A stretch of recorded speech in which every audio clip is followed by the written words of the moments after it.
doing to children, to babies, what they're allowing to happen to innocent people at the hands of criminals, they do believe it's decent. That is who they are, and that is the world they live in. And that maybe is the scariest part of all of it. I say maybe the scariest part of all of this for a reason, because maybe scarier than them is that we've allowed the extremists to take over.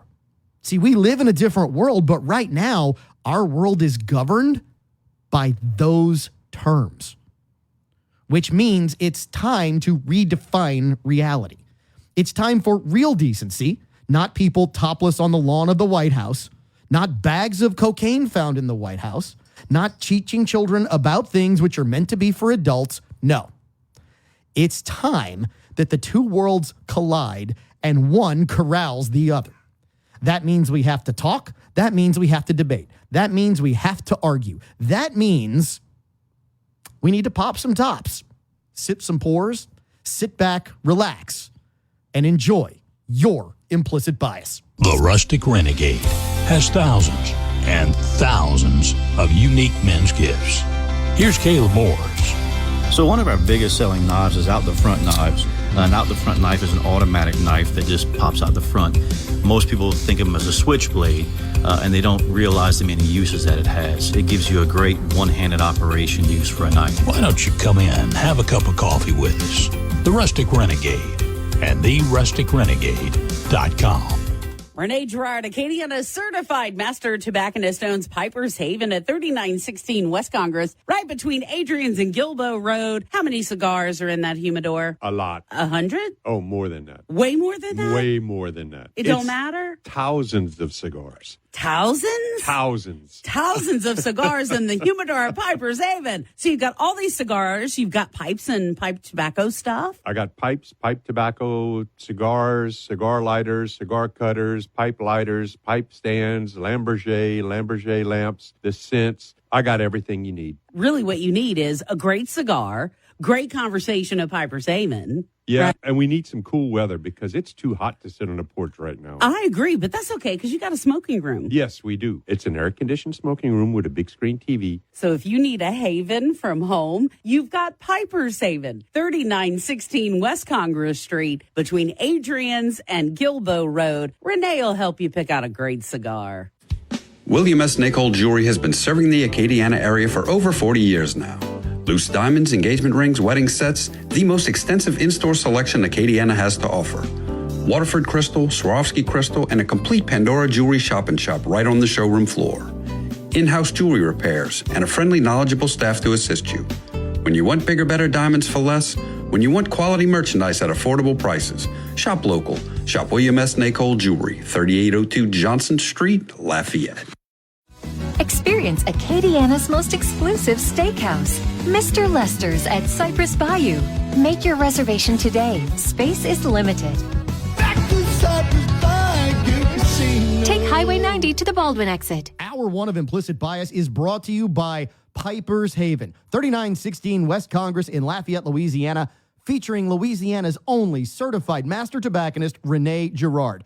Go there. He's got 553 square feet of walk-in humidor. The certified wizard of tobacco has everything you need. Cigars, pipes, pipe tobacco, cutters, lighters. It's all at Piper's Haven, 3916 West Congress.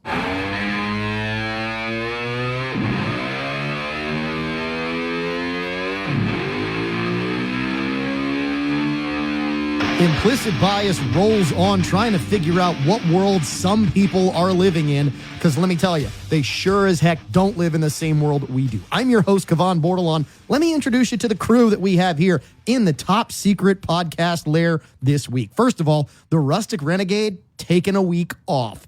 Glad that he's got a little bit of time. He can step away. He will be back with us next week so you can hear the dulcet tones of the tan, the myth, the legend, Caleb Morris, when we return. But sitting across the table, he is a staple of the Implicit Bias crew. He is Grant Galatas, otherwise known as K&B here on the show. Mr. Galatas, you even got almost the K&B purple on. Is that in honor of LSU kicking off this week? Absolutely. Oh, good. So glad football is back. Glad to be back here. Always an absolute blast coming here have a little back and forth with you guys. We even got the foosball on TV here in the Top Secret Podcast. It's very distracting on that very small little black and white TV we got. Oh, I love the way you put that. Yeah, you and I are both old enough to remember when we thought we were hot stuff because we got a color TV in our bedrooms. Exactly. Yeah, and we had all of 4 channels back then. What? It was WGNO, WWL, WDSU, Channel 12, which was WGNO. No, WYES. And 26. Yeah, and then 26. Yeah, which were together. Yeah, I absolutely remember that. That is not what we have here in the Top Secret Podcast layer. For those who are wondering, we're probably looking at what's probably a 55-inch or a 60-inch TV that is provided by the person in the corner. He is the Implicit Bias Pledge. He is Walker Griffon, also known as Better Off Dead. It's good to see. It feels like it's been like 2-3 weeks. Yeah, it's been a while. Glad to be here. Yeah, we actually, so for those who don't know, we pre-record the show. So the last time we recorded was actually almost 2 weeks ago now, because we were out for a week and had to get some things done. Glad to have you back here in the TSPL. I am actually really impressed that you put the pledge pin on with that really looks to be expensive Atlanta Braves t-shirt from MLB. It was not expensive. It was not expensive. No. Good. I'm glad because I wouldn't have cared anyway. All right. Let's go to our next member of the crew here this week. He is Eric Stroddard. He is the transporter of Luxury Limo of Lafayette. Eric, it is fantastic to have you back here in the Top Secret Podcast layer. As always, Cavan, it's great to be back. It's great to hang out with you guys. I'm looking forward for a fun couple of hours to hang out. Yeah, we are going to tap into the weekly whiskey in just a second, but I'm just going to go ahead and get the announcement out of the way. So first of all, there's something that we've been working on for a while, and it's going to start in September. We're really going to go full bore, though, as we get into October, November, December. We will then continue on. But we've been working on something here on Implicit Bias that we hope you will all enjoy. So if you are not following us on Facebook, on X, on YouTube, I'm going to highly urge that you do. Because at some point in September, the date, not official yet, that's why I'm saying at some point, but this is happening because we have the record date set. We are not just going to be a radio show / audio podcast. We are going to be 100% video for every single episode. We are actually building here in the Top Secret Podcast lair, a Top Secret Podcast lair north, a Mr. Lester's north, so that we can bring you, unfortunately, and show you what we look like, which I apologize for that right away. I'm going to apologize for that right off the cuff, but if you're following us on YouTube and you want to see what we're drinking, you don't just have to listen to our description. You can watch, you can see, you can judge for yourself what weekly whiskeys we're sampling, what stories we're talking about. It's going to be on all those platforms. Follow us on those places. We'll also put some news on our website, www.implicitbiasradio.com. Had to get that out there. We'll get to it again more in hour 2 and tell you what we're actually doing and how we're going to make that happen and what that might look like, because we got to make the studio look special. We'll tell you what that's going to look like in hour 2. But in hour 1, I just really can't wait to get my hands on this bottle, because let me tell you, it's still that month. It's all rye. We are still diving into our rye whiskeys from our weekly whiskey partners, whether that's Mr. Lester Steakhouse, whether that's New News Markets, whether that's our partners up in the Monroe, Ruston area or in the New Orleans area. Let me tell you, this week we are going to round it out with a Lux Row offering. An Old Ezra 7-year straight rye whiskey that comes in at 57% alcohol by volume, 114 proof. So, Grant, I'm going to let you start with this one because you actually have the Implicit Bias Whiskey Tasting Journal. You started filling it out, and you're going to keep notes on this in proxy of the Rustic Renegade since he's not here. I'm curious as to what you think of this 114 proof 7-year-old straight rye whiskey. Have y'all ever tried to read Caleb's handwriting? No. I don't think there's going to be anything coming out of this journal. I try to decipher what he says. I can't figure that out, much less what he writes. I wanted to cheat a little bit and flip back a few pages, but it really just confused me more than anything. Just kidding, Caleb. No, he's not.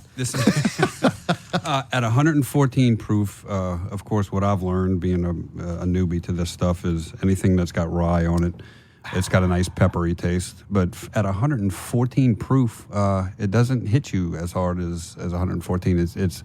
I always look for the smooth. I always look for the vanilla, anything sweet, just to kind of blanket that tough taste. But there's no tough taste to this one. It's very smooth, very, very sweet.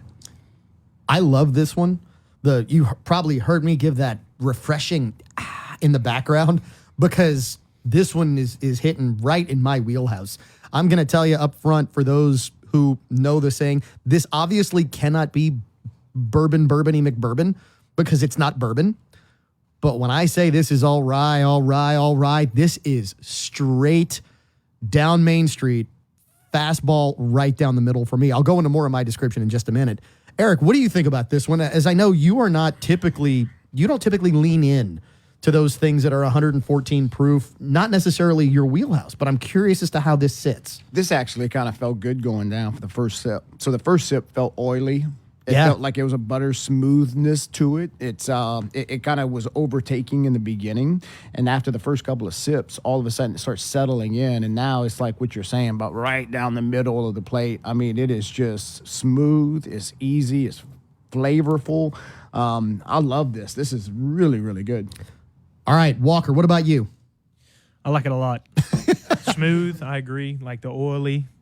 I can't really get a flavor for it. Okay, so not picking up necessarily anything on the palate on this one. Not right now, no. And I'm trying actually- to figure it out, but I can't. I'm actually kind of shocked because Grant usually is sitting on his phone trying to find what the notes are when we go into some of these. And I'm curious to see if what I pick up on this one really is what's coming through and what's supposed to be on the notes. Okay, let's have it because I did take a peek. Oh, you did? at the notes, Okay, yeah. there you go. So I will tell you, it borders to me on butterscotch versus, and Grant, you will know this, and Eric, you and Walker will probably know this as well. And then I get vanilla ice cream snowball. This to me gives me that ice cream snowball, almost that sweetness, but it's the umami in the ice cream snowball, not the oversweet that hits me. So it hits the front of the palate, and I get that really beautiful, like I said, almost butterscotch before it starts to kick in a little bit of the sweet and then wash over the back of the palate. It really coats the tongue well because, Eric, as you said, man, this is oily. Yeah. This is oily. It's got a really long finish. I mean, you get that first sip, and what I love about it is so comforting. It is so natural. It's not overpowering at 114 proof, believe it or not. It sits really well. So there's no burn, but there's spice with it. I feel like it's the word that keeps coming is like quality. It's like there's a difference between some products. You could feel them, touch them, feel it, and go, hey, there's something special about this one in comparison to they look the same, but like this, there's something special about this one. I'm trying to figure out how to put my hands on it, but And I think what really chimes in is there's a word that comes with this one that brings back something from most of our childhoods. This is beautiful. What is this? Velvet? This is velvet. That is this good. is There you go. velvety That's the on the word. tongue. That's It the word. coats, it's smooth, it's beautiful, it's luxurious. It is all those things that you want on the first weekend of football season when we actually have a week in southern Louisiana, even though we can chalk it up to the rain, that won't break 90 degrees for the week or for a few days or for a week because, man, this to me is a straight home run on this old Ezra. Grant, I'm curious as to what the note said and if I was even close. Didn't mention butterscotch, but it did talk about vanilla and caramel. And they actually mentioned a little oak, slightly sweet and oaky tones with hints of vanilla and honey. Finishes with a warm touch of spice and tobacco.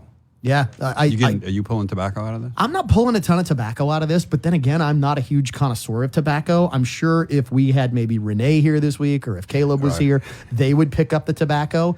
That's just not something that piles on for me, but I get buttery, velvety, caramel, that vanilla. I mean, it's not a caramel bomb. It's not over caramel. Right. But man, this sits so well on the palate and sits so long on the finish. Because of the oily quality to it. I Yeah. mean, it just takes that flavor and just kind of wraps your palate and just leaves it there for a minute. Yeah. Yeah. This is one that, I'm going to be honest, I saw the old Ezra and they were like, hey, y'all should try this.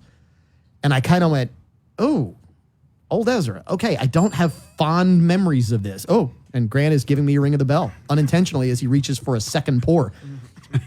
But I was looking at this going, man, I'm not sure how this is going to sit. I've tried an old Ezra before, but I hadn't had the old Ezra 7-year rye, which actually you said comes out of Indiana, correct, Grant? Yeah, it's at Indiana. So for those who don't know, right, Louisville is right across the river from Indiana. It's essentially the same place in a lot of ways. But this, I was like, man, I don't know how I'm going to like this. Oh, if you have an opportunity to get a hold of this bottle. It's good stuff. Yeah, this to me is one of those, it's special because it's not unobtainium. You can find this. It is not going to set you back 170, 180, something like that. And I'm going to leave it there because we are going to play What Would You Pay in just a second for the What Would You Pay Championship Belt Chain presented by Luxury Limo of Lafayette. We're going to play that in just a minute, and we'll go into what this cost. But this bottle, I really didn't think was going to be special. I didn't. I wasn't planning on it. And man, I'm going to be hard-pressed to say it's not. Really hard-pressed to say it's not. Even looking at the color to me is lighter than the flavor of the whiskey. I would expect that something that has this flavor profile would be just deep, deep, deep amber, almost dark brown, as opposed to the amberish color that it is. So, all right, It kind of fits its taste. I mean, it does have like a caramel touch to it, so it almost looks like that nice caramel brown. Yeah. And, what you said about putting us all on TV now, I really like that we can actually just hold the bottle up and say, look, this is what you're looking for, because a lot of people will hear the name, but now we can actually, I was a little iffy about putting all our faces alive like Mostly that. yours. Yeah. And that's why I said kidding. No. I'm kidding. It's wait. Caleb we're worried about. No. Actually, I don't want to be there, but I think people will really enjoy the ability to see what we drink and see what we do and enjoy kind of the ambiance that we're going to create. It's going to be tons of fun when we do that because, people are going to want to go after this bottle. All right, so let's do this. Let's dive in and play What Would You Pay? And we're going to rate this on the Morse Whiskey rating code. For the new initiates out there, Walker's heard this once or twice. For those who are uninitiated to the Implicit Bias fraternity, red, I would only drink it, or red, I would not drink it at all. Yellow, I would only drink it if it was free. Green, I would buy this. Blue, I will seek this out. So red, won't drink it even if it's free. Yellow, only if it's free. Green, I will buy it. Blue, I am seeking this out. So Walker, let's start with you because you're the resident cheapskate over there because you're all 22 years old. And well, I know how that goes. I was a cheapskate at 22 because I just didn't have any money. But that was my scenario. You, I can tell by the slides with socks over there that you just got the drip all on. So, all right. Number one, where do you rate this? Number two, what would you pay? Solid green. Okay. $74. $74. I'm surprised you didn't say $2. I want my $2. All right. Eric, let's jump over to you. We are going to go with a green, and we are going to plug in $64. $64. All right. K and B. I'm a little torn with this one. I'm gonna go personal on this. Usually, I like to stay a little bit objective and say, just based on the taste of the whiskey and all that stuff. But look, the way it's oily, the way it sits on your tongue, it hits my vanilla, my caramel. I'm gonna blue this one. This is a personal blue for me. Well, that's all we care about. I mean, It doesn't have to be a team blue. Nobody asked you for a team rating. Okay. Nobody asked you to take. Yes, I polled Eric. Eric said it's a green, so I'm going to go with Eric's If we do rating. a green and a blue together, we can get it. Yeah, that's what I learned. There's no walking the fence on this stuff. But Nope. The thing that did push it over to a blue for me is definitely. It hits all my boxes. It definitely Okay. checks everything for me. Walker said 74, 7 years bottled. I'm gonna go up into the low 80s at about 82. 82. Okay, so I officially get to be the tiebreaker because this is a blue all day. This is a blue all day. When I tell you, if you see this bottle on the shelf at our weekly whiskey partners, the Old Ezra 7-year cask strength rye, get it. Absolutely get it. Because I love about ryes that you can do a 7-year rye and you can start to push some of the flavor boundaries that you're going to get in 10, 15-year bourbons, maybe sometimes older. You just get that quality with a good rye. And a lot of people who say, man, I don't drink rye, you just haven't had the right rye yet. And therein lies, I think, the magic of something like this is that if I blinded this to a bunch of people who said, I only drink bourbon, I don't drink rye, they would absolutely be like, oh, that's an awesome bourbon. That's probably ridiculously expensive. That's a delicious bourbon, 114 proof. They'd be all over it and not realize that it's a straight rye whiskey. So for me, this is an absolute blue. And here's the best part. The What Would You Pay Championship Belt Chain goes to the transporter. Eric Stroddard of Luxury Limo of Lafayette. This is a $59.99 bottle of whiskey at our weekly whiskey partners at New News Markets, Youngsville, Scott, Milton, Maurice here in Lafayette. You can find it at our weekly whiskey partners in other parts of the state, but that's the price here. That's what we go with. That is something that you want to seek out. That's why it's a blue. That's why it will go in deep blue, and that's why we will go deep into your implicit bias when we come back. Your weekly whiskey segment brought to you by New News Markets, Youngsville, Scott, Milton, Maurice.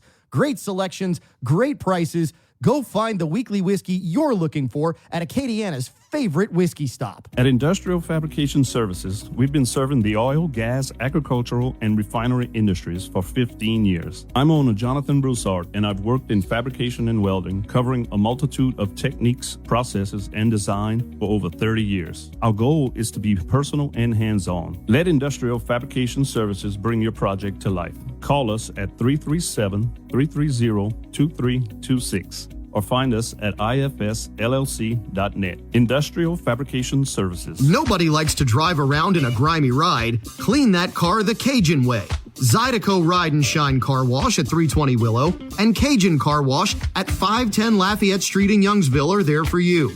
Our facilities provide you with the best automatic car wash in the Acadiana area. Regulars get a bonus. Buy 3 washes at a location, get the 4th one free. Zydeco Ride and Shine and Cajun Car Wash, keeping Acadiana's rides clean since 2014. Can't find an Uber or Lyft? Luxury Limo of Lafayette offers scheduled pickups and drop-offs and even airport transportation in style. Get dropped off and picked up in their luxurious 12-passenger Mercedes-Benz Sprinter with limo-style interior or their Cadillac Escalade SUV. Reserve a sleek black town car for a night out with friends or dinner with your sweetheart. That's Luxury Limo of Lafayette, 565-4385 or luxurylimooflafayette.net. Spoil yourself to luxury with Luxury Limo of Lafayette. Men want to look like men. That means when it's time for a fresh cut, men go where men go. All American Barbering. Licensed barber Nick Duplichan and the staff at All American Barbering do it right. From old school haircuts to straight razor shaves to beard trim and shaping. Even boys look like men after a cut from All American Barbering. A veteran-owned business, All American Barbering is located in Broussard at 807 Albertsons Parkway, Suite B. Schedule your appointment to look like a man at their website, allamericanbarbering.com. Remember, men, when you want to look like a man, go to Broussard. Go to All American Barbering. Hour 1 of Implicit Bias is brought to you by Piper's Haven, 3916 West Congress in Lafayette, Louisiana, featuring Louisiana's only certified master tobacconist, Rene Girard.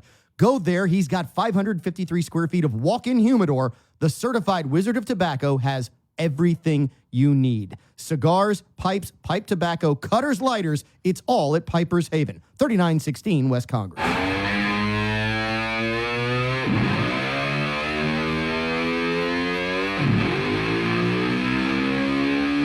It's time for, Grant, ring the bell, please. The conspiracy theorists were right again. I'm Cavan Bordelon. This is Implicit Bias. And yes, we are diving down that rabbit hole of people who just don't live on the same planet that everybody else does. We have with us K&B, also known as Grant Galatas of William S. Nacol Jewelers. We have Eric Stroddard of Luxury Limo of Lafayette, also known as the Transporter. We have, and this is a great aside. Do y'all know that last week was which anniversary is it? It was released in 1985. So we are 39 years in the last week that the movie Better Off Dead was released with John Cusack. That's why we have Better Off Dead. It's his nickname, as well as, well, he just is, Walker Griffon in the corner. Come on, Walker, laugh. You know it's funny. He's like, no, it's not, but I'm going to laugh because you pay me, right? Yes, we have Walker Griffon, the Implicit Bias Pledge, Better Off Dead. So please tell me, Grant, you remember seeing that movie. It's funny, when you sent the picture, it all started coming back to me. John Cusack was, they were skiing, and... Booger from Revenge of the Nerds. Right, and there Go was... that way really fast. Yeah. If you're going to run into a tree, and turn. The funny thing I remember about it was there was always two guys of Eastern descent. Yes, the two Asian guys. Yeah, they followed him around like they were sportscasters. Well, they learned to talk by watching... They learned to speak Howard English by Cosell. watching Howard Cosell. And it was, I want to say it was the bad guy from the Karate Kid 2 when he went to Japan. Yes. I want to he say one it of was them. that bad guy. Yeah, that's same correct. actor. And he did a great Howard Cosell. Yeah. A fantastic Howard Cosell. So funny movie. And of course, there was the paper boy who would always want his $2, which is how we have Walker Griffon, because he made a $2 reference. I thought it was just a great aside for us to do that. Okay, so back to the people, and I know that, sorry, squirrel. Back to the people who just don't live on the same planet. And Grant, please ring the bell. The conspiracy theorists were right yet again. So in the past week, check off the box, we heard from someone that I'm going to say I was shocked at this revelation. I was aghast at this revelation. We were hoodwinked. We were bamboozled. Facebook didn't land. We didn't land on Facebook. Facebook landed on us, right? Mark Zuckerberg actually came out and said he is now a fan of who? Donald J. Trump. Donald J. Trump. Is that not insane? So let's start there. First of all, that we have a complete 180. Thoughts? I'm still blown away. I was not expecting for him to come out. I was really excited watching Elon Musk step up. He put up a bunch of money going into this deal. Yeah, he did. And really his intentions were to help protect the elections as they were coming up. And then the last thing I was expecting was Mark Zuckerberg to come out and straight up tell everybody that, like, he's in on this deal and he's letting the cat out of the bag in regards to what they wanted to censor and how he played the game and how this time he's not going to allow it. And so I was caught off guard. I wasn't ready for it. I was floored when he came out and said it. Not because I didn't think it was the case. I was just floored that he actually said it. Yeah. The big revelation was that he came out and said, yeah, I regret working with the White House to suppress all these stories, including, please ring the bell again. The conspiracy theorists were right. The Hunter Biden laptop was real. Do you think, though, that he's in a place where he's CYA? Like, I mean, he's covering himself, knowing maybe what's to come? Do you think that it does have that shade to it, because it started me thinking, is he just being a very thorough businessman in this and protecting his business and realizing what possibly could come after November? So he's now, and it's so strange, because I do believe he has to be up on some perjury charges, because he was before a select committee on this, and he sat before the committee. And when asked about all this, look, when you said this can't be a conspiracy theory, because we all knew this. And we said, this is what's going on. And it was presented to Facebook and to Zuckerberg. And they said, well, no, I'm not aware of anything like that going on. But they weren't working together. I mean, the way that he worded this is he kind of succumbed to the pressure. He was pressured by the White House to do this. And what choice does he have? So I've been going back and forth with this because I thought, oh, he's liberal, he's progressive, he's whatever. It's well within his rights. But seeing how he has a company to run when you're up against that kind of power and that kind of pressure from that power structure, you just have to kind of play along. There's a couple of really interesting nuggets out of this that make me go, I'm thinking I'm CNC Music Factory now. Things that make you go, for those who are old enough to remember that. Number one, the Hunter Biden laptop story. The suppression of that started when? Anybody remember what year that started? 2020. 2020. Okay, so... Well, pre-2020. Well, that's 2020 was the election, so right, it was leading saying, up to it, yeah, leading correct. up to the election. They knew about it well before then. Who was the president in 2020? Donald Trump. Oh, yeah, Trump. Do you think, is he saying Trump told him to suppress this? Because he said this came from the White House. No, I think he's saying once they took office, they told him to because when people started probing into it, yeah, I'm not sure when this came about, but it's a good question. When did it become significant? Now you see where I'm going. Yeah, now you see where I'm going with this. The question is, were there people within the government in 2020 absolutely who were telling him to suppress this because they wanted Joe Biden elected? Let's see. We are going to suppress legitimate information to affect an election in the United States. You know what that sounds like? How convenient. You know what that sounds like to me? Sounds like treason to me. Yeah, no, for sure. They kept this thing under wraps as long as they could till they got through the election cycle when it did come out. I was reading something about this in regards to why Zuckerberg came out and said this. And one of the things that they said, which is interesting because we talked about it earlier, and they talked about the polls.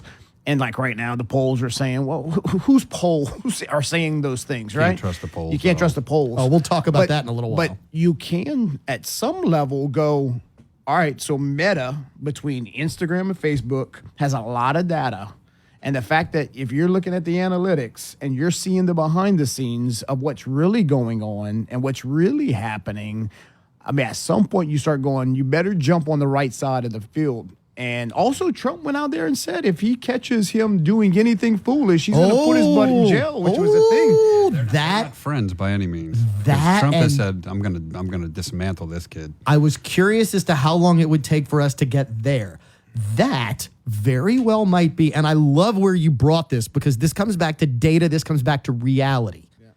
The reality is, and man, we're going to get down this rabbit hole quick. The reality is, number one, the polls that have these two candidates tied in many states, those polls, number one, are overweighted on the Democrat side so far in order to keep it plausible that somebody other than Donald Trump would win.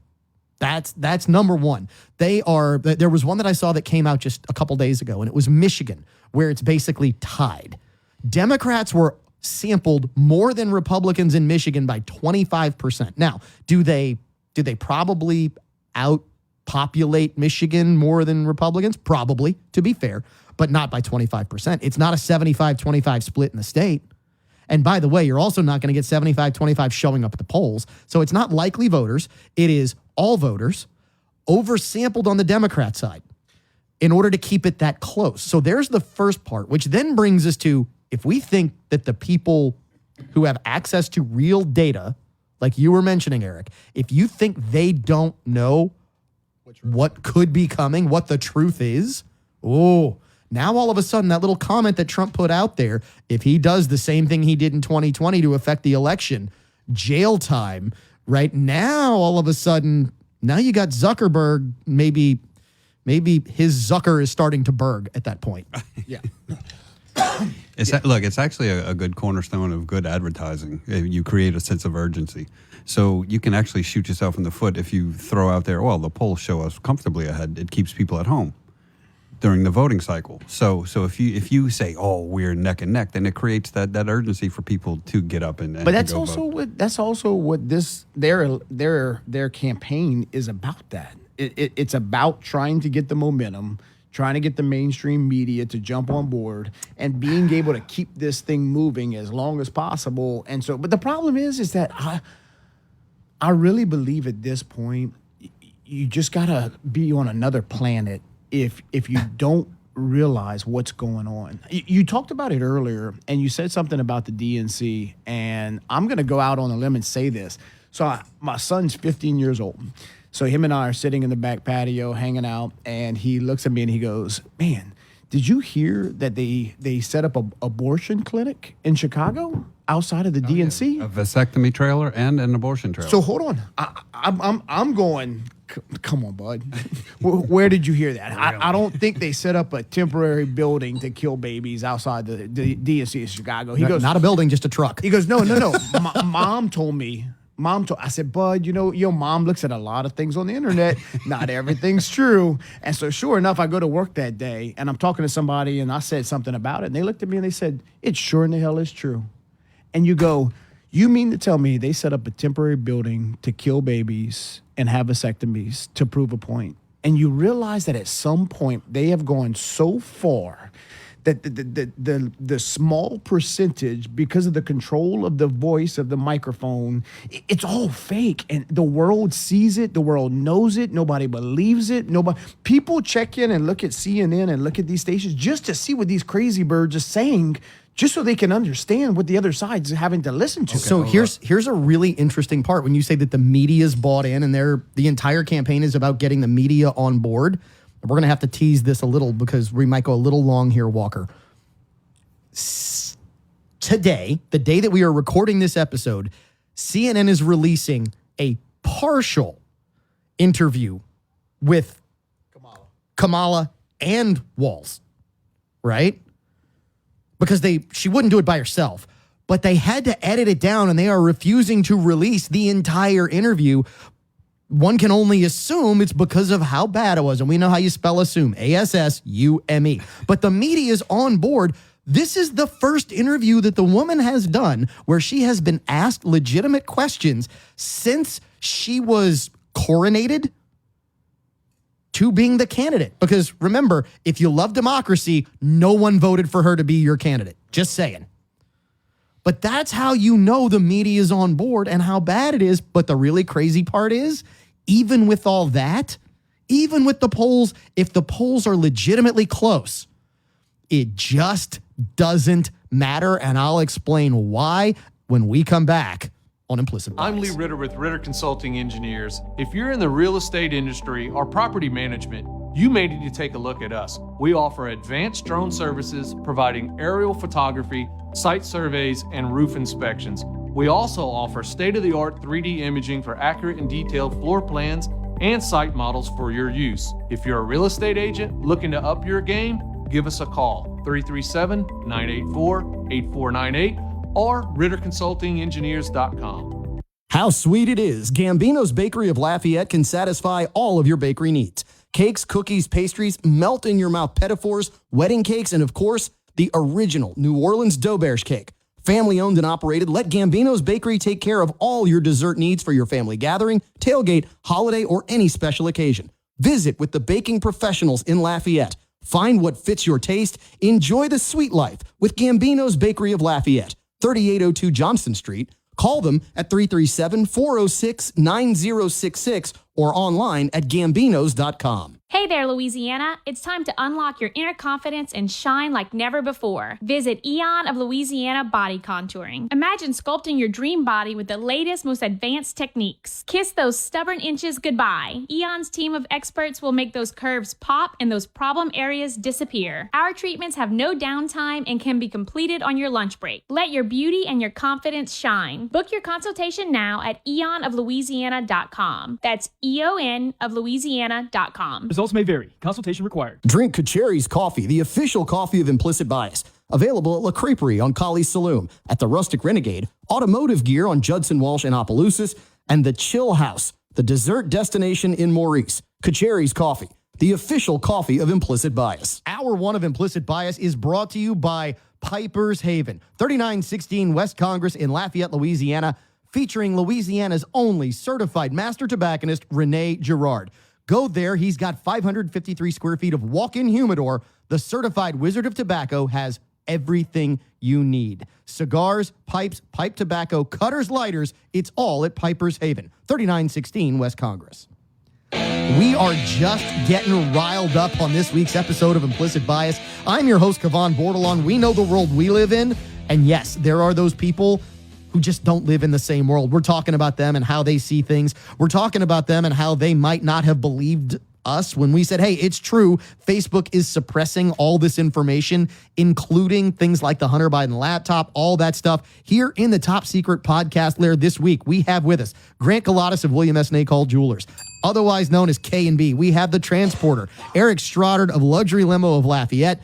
In the corner, he is Walker Griffon, which means he's better off dead. It's his nickname as well.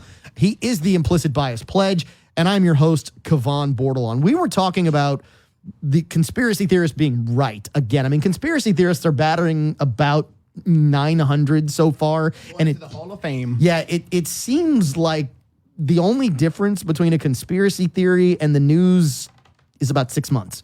So anyway, one of the things we were talking about, people who don't live in the real world, are people who believe all this media hype that all of a sudden a person who is the most unpopular vice president in history, to the point where her own party was saying we need to replace her on the ticket because Joe is as sharp as ever, which we know now was a lie, and some of us knew years ago was a lie, whole different story, is now all of a sudden polling dead even with a candidate who now has one of the most iconic pictures in the history of the United States. Fight, fight, fight, Donald Trump with a bloody ear and all of it. But here's why the polls really just don't matter. So please don't believe us on this. Please don't. Please go look this up. I'm going to give you the route to go find this. This comes from at Nate Silver 538. Anybody know who Nate Silver 538 is? Oh, Walker, I'm actually surprised you don't. He's a national pollster who is very big, and as much as I hate to say it, he gives you a bunch of left-wing polls. That's what he does. Which is why you know that this, what I'm about to tell you, is so straightforward and true. This comes direct from Nate Silver 538. The popular vote, and I want you to think about this. The popular vote kind of matters in the United States, but we are not a democracy. Anybody know what we are? Anybody, well, lean in and say it. We are a republic. We are a constitutional republic, right? Which is why it is not a popular vote that elects the president.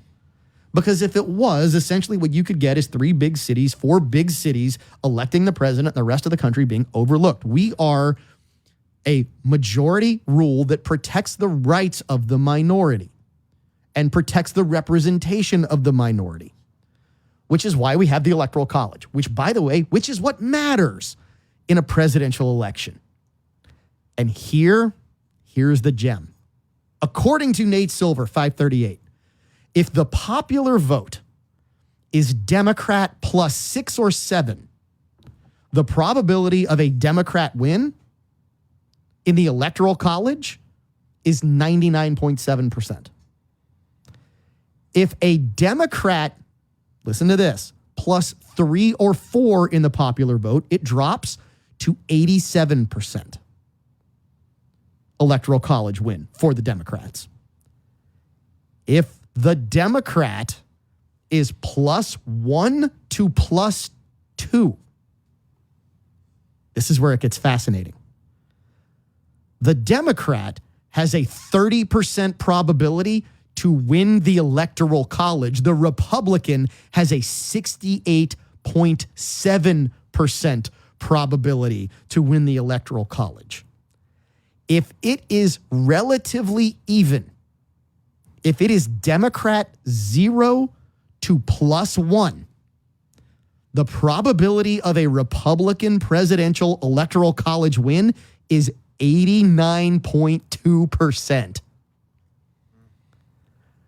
Think about that. In other words, to really secure, they have to win by 3 or 4 points, which is really, really hard to do at a national level.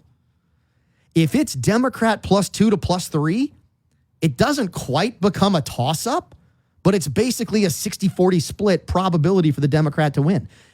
So guess what? If you're +2 or under as a Republican, or if you're -2 as a Republican, you have a 68, almost 70% chance to win the electoral college. That to me is fascinating. I think what's even more fascinating for me is the idea that for the Democrats to get as many votes as they need to win this election, even if they did, I think as a society and I think as a country,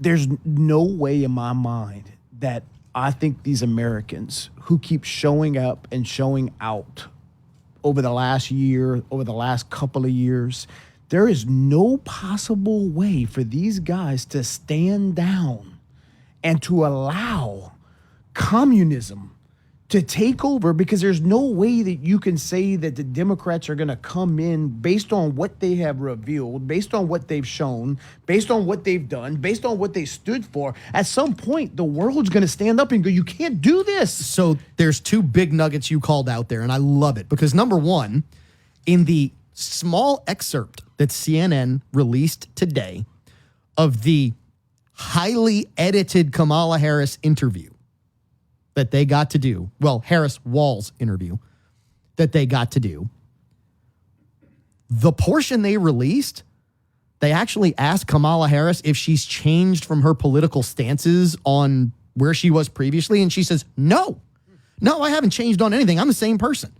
And if you go look, she is rated by a lot of liberal and left-leaning journalists, I say use that term very, very loosely, but outlets, as being really left radical. And she's saying, I haven't changed. So that's number one. Number two, and this is the big one, and Grant, this is going to bring us into the second hour, so we're going to tease this a little because we're going to go here. We started going here during the break, and man, I just can't avoid it, which is, this is the MO. The MO of intelligence agencies who want to rig elections around the world. Hint, hint, wink, wink, nudge, nudge. CIA. Their MO is create a poll that makes it believable that the candidate that we're going to rig it for actually can win, that they can win. If they came out with a poll today that said, nope, Donald Trump is up 70-30, and that maintained itself all the way through, and I'm not saying that's reality, I have no idea. But what I'm saying is, if that's the case, if all of a sudden the night of the election, you got at 4 a.m. ballots in only the states that were needed, somehow mysteriously got dropped, that send that candidate over the top, you would have armed Americans in the streets. That's my belief, right? They might not be armed, but there will certainly be protesters in the streets. And you know what they will be exercising? They will be exercising their, and Walker's cheering for football. I'm thinking he's giving me the 1-minute finger from the corner, and he's over here celebrating a team that we do not want to win. Yeah, because the foosball is on the television. You know what? Do you know what the foosball is? Do you know what the foosball is, Walker? Say it. What's the foosball? What is it? Football? Grant, what's the foosball?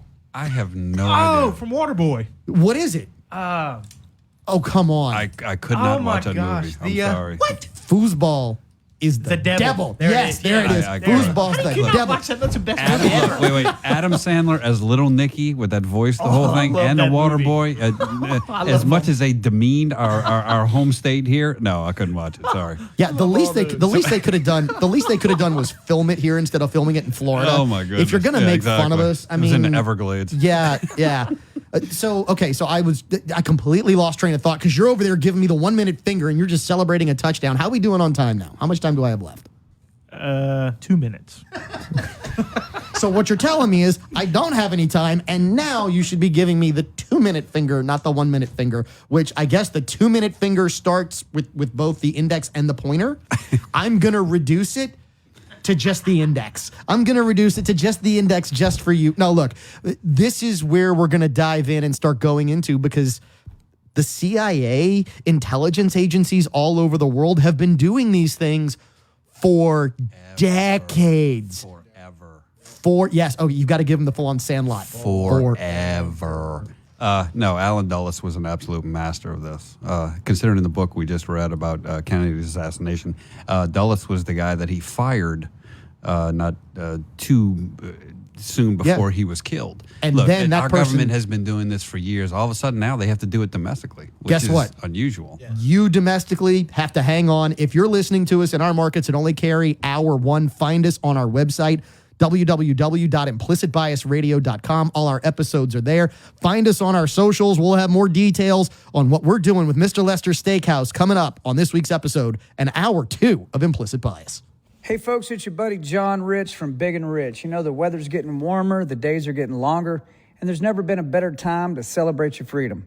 If you're looking for that perfect cocktail to celebrate with, make it Redneck Riviera American Blended Whiskey. From the glass to the cork to the juice inside, it's 100% made in America, incredibly smooth, affordable, and proudly supporting the Folds of Honor. Visit redneckriviera.com to find a store near you.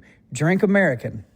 Hey Acadiana, I'm Kathleen Terrio with Next Home Cutting Edge Realty. I know realtors seem to be on every corner, but the good ones aren't.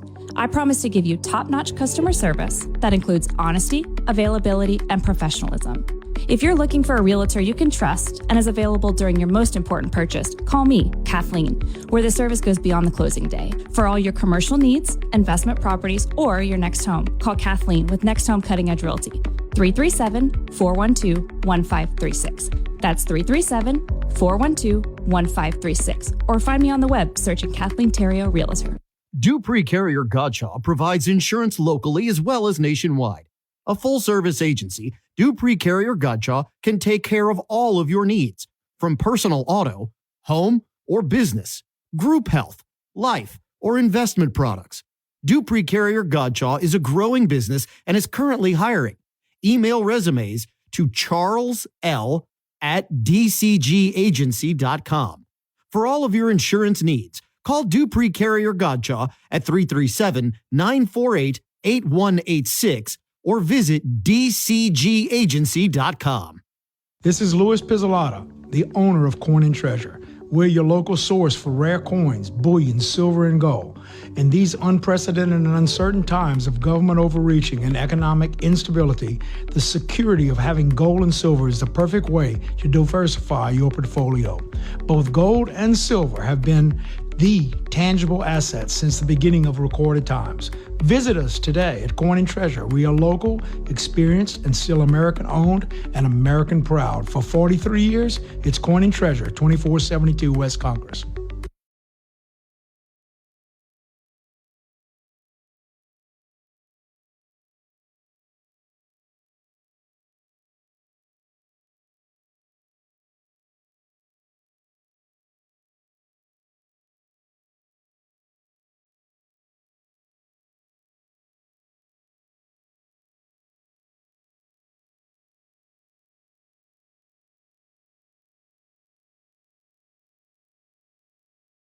The views expressed in the following show are those of the hosts or hosts only. They do not represent NewsTalk 96.5 KPEL or Town Square Media. Hour 2 of Implicit Bias is brought to you by William S. Nacall Jewelers, 3802 Johnson Street in Lafayette, Louisiana. Go find Grant Galatas. Tell him you want bigger, better diamonds for less, whatever you need, whatever you're looking for. They'll customize something just for you to make sure that your special someone gets that something oh so special. William S. Nacol Jewelers, 3802 Johnston Street, Lafayette.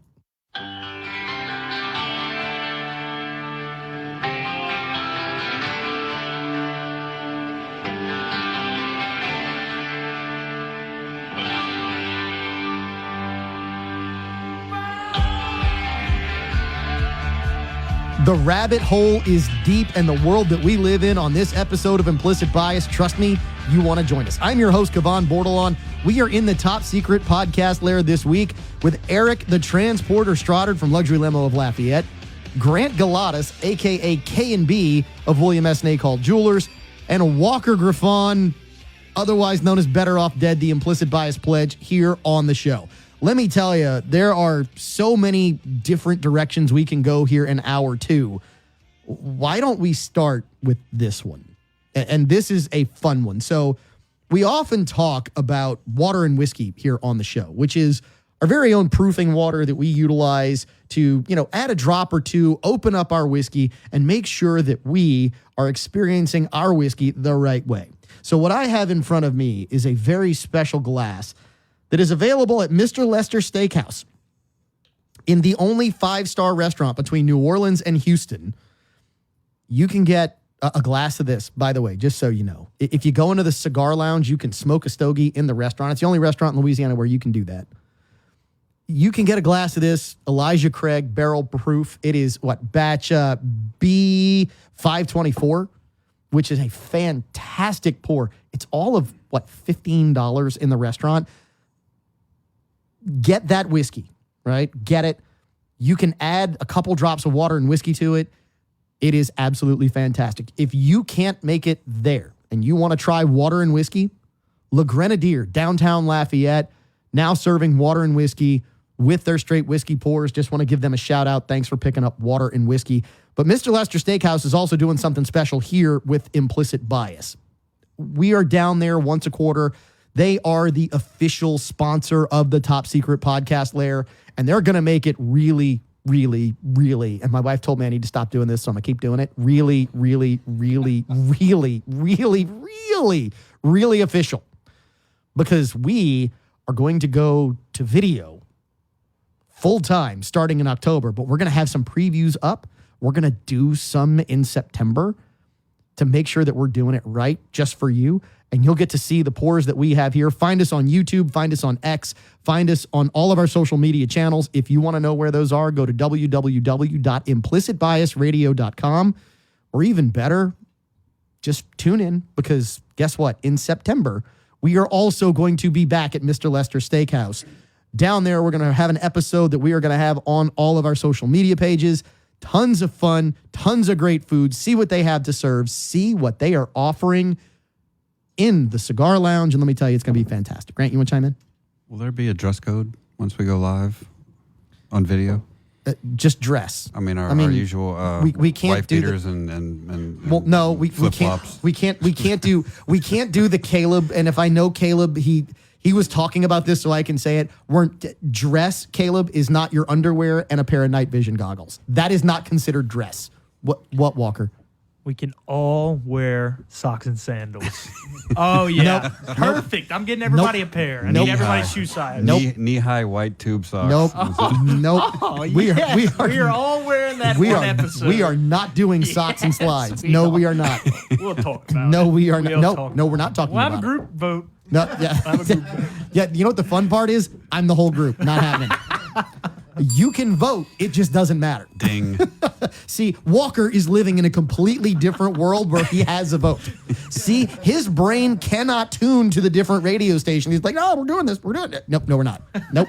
Not happening. Nope. Well, look, all you have to do is allow people to think that they have a vote. And it works just fine, because it's been working that way for many, many, many. That is a fantastic segue, because it is so true. It is so true as to what has been happening. And I'll clue you into some behind the scenes. Grant and I have been actually reading a book. I think you're rereading it, Grant. Is that what it was? Or are you reading it for the first time? No, it was Dr. Mary's Monkey that I had previously reread. This is the first. This is your first reading of On the Trail of the Assassins. Absolutely. Just because it's so much in our backyard. It is. It is very much in our backyard. So to hear north of the lake, north of the lake that they had these training facilities was just blew me away. Let me walk you through what it is for those who don't know. On the Trail of the Assassins is written by Jim Garrison. Jim Garrison is the only attorney in the United States District attorney. He was the DA. He's the only prosecutor to bring a criminal case in the alleged, and I say alleged just because it wasn't proven, he didn't get a conviction, but in the conspiracy to assassinate JFK. He's the only prosecuting attorney to bring a case. The book is his investigation, how the case went, what happened, what it all looked like, the aftermath of the case, the whole 9 yards. And there were so many things that are correlations to today. So let's start with assassination attempts. The words, 2 words. What are the 2 words, Grant, that we just always hear? And maybe, Eric, you know what those 2 words are too. What are the 2 words that we're always told when an attempted assassination or an assassination of a president happens? 2 words in what are the 2 words with regards to the assassin? Oh, lone gunman. Lone gunman, right?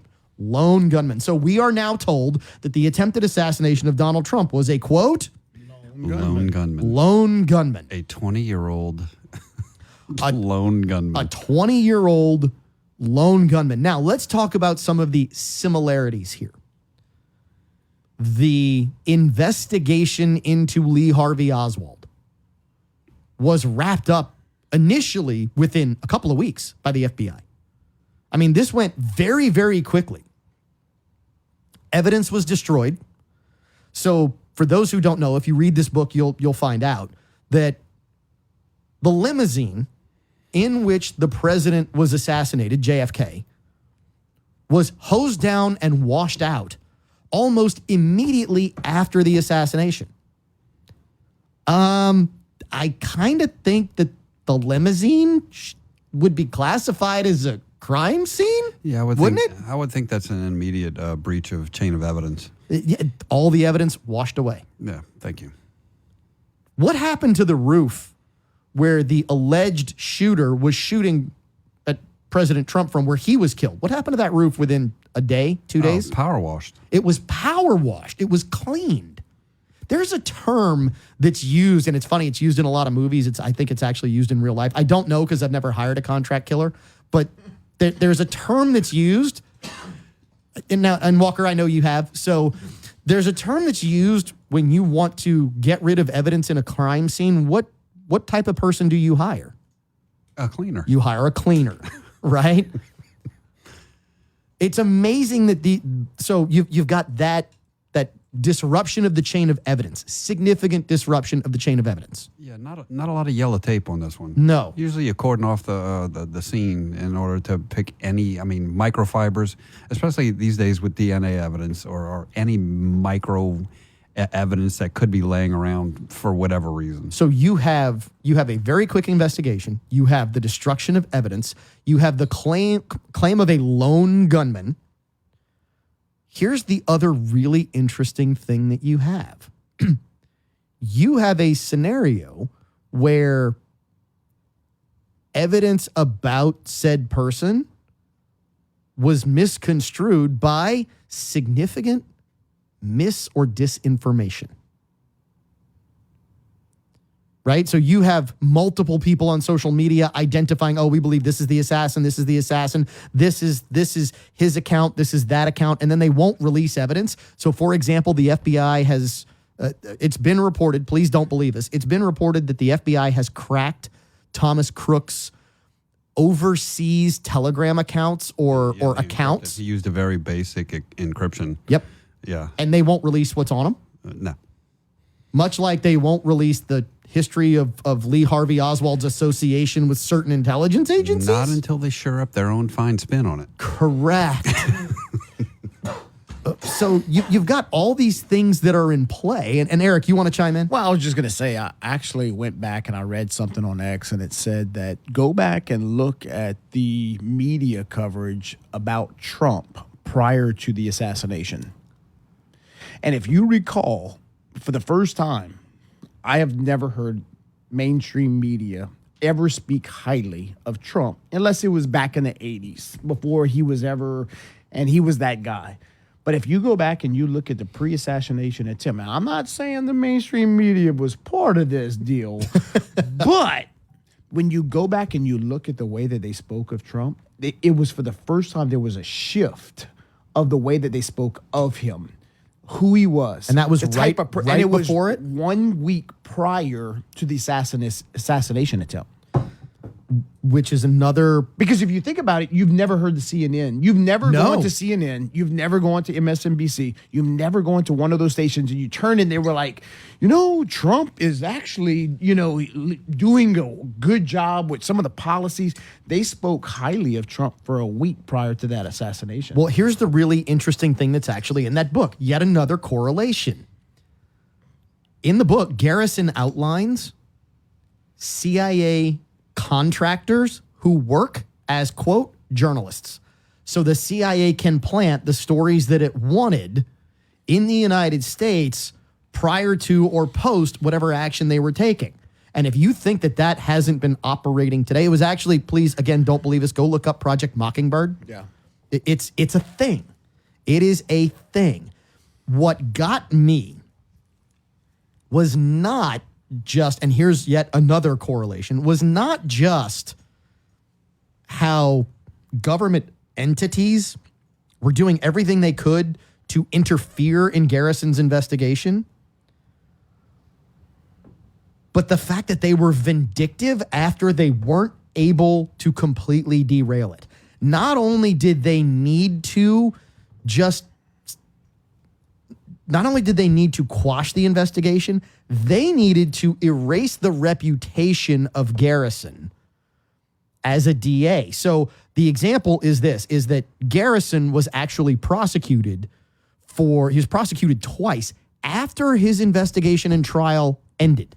Tax evasion. The first one was corruption with regards to the mafia. Oh, yeah, with the pinball slots. The pinball slots. And in the court case, Garrison proved with audio experts and by getting the star witness for the prosecution to admit that, number one, the star witness was incentivized to lie and run him up the food chain. The other thing was he proved that the federal government, and please don't believe us, go read the book On the Trail of the Assassins, the federal government spliced audio tapes to fabricate evidence to make it appear as if he was agreeing to taking bribes.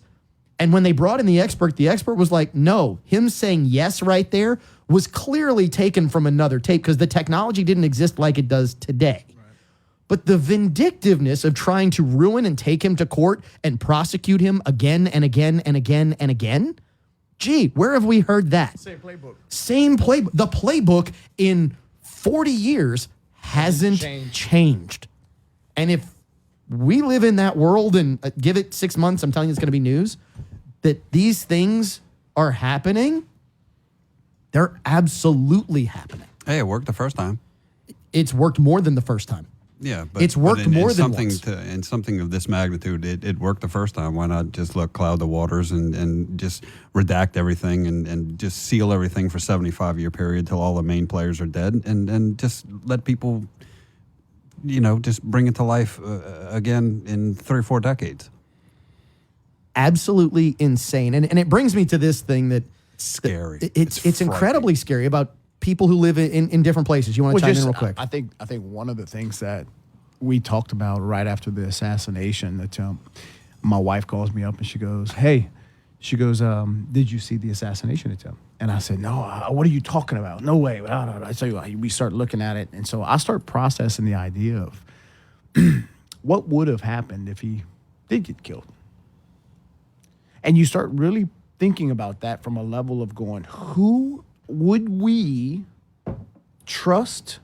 who would we think that can carry a vote? Who do you think that could carry this torch as a backup leader to be able to lead this country in the direction of where it needs to go? And you start going, there ain't nobody else.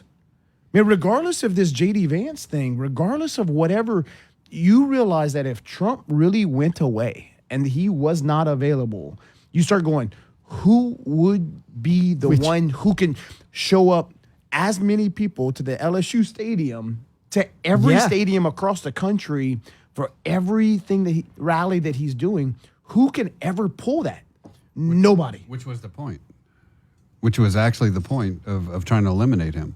Because there's nobody else. That's correct. But I think the MO would be the exact same. With or without a body in this situation, there is still a cover up. There's still covering your bases. There's still, it's from a different angle now. We're going to tell you how the Water and Whiskey opens up the second weekly whiskey that we're working on here in hour 2. We're going to dive into some other stories. We're going to dive into, my favorite, I actually despise them, the Foo Fighters and the problems that they're having, because guess what? The Foo Fighters need to have some foo thrown at them as we dive completely into hour 2 on Implicit Bias. Experience Acadiana's most exclusive steakhouse, Mr. Lester's at Cypress Bayou. Make your reservation today. Space is limited. Take Highway 90 to the Baldwin exit. Ever think about firearm safety? Are you new to shooting? Don't know how to get started? Here's Caleb with the Rustic Renegade. I love new shooters because they don't have any bad habits yet. So you get somebody who hasn't been around it, hasn't been around firearms, or hasn't done a lot of shooting.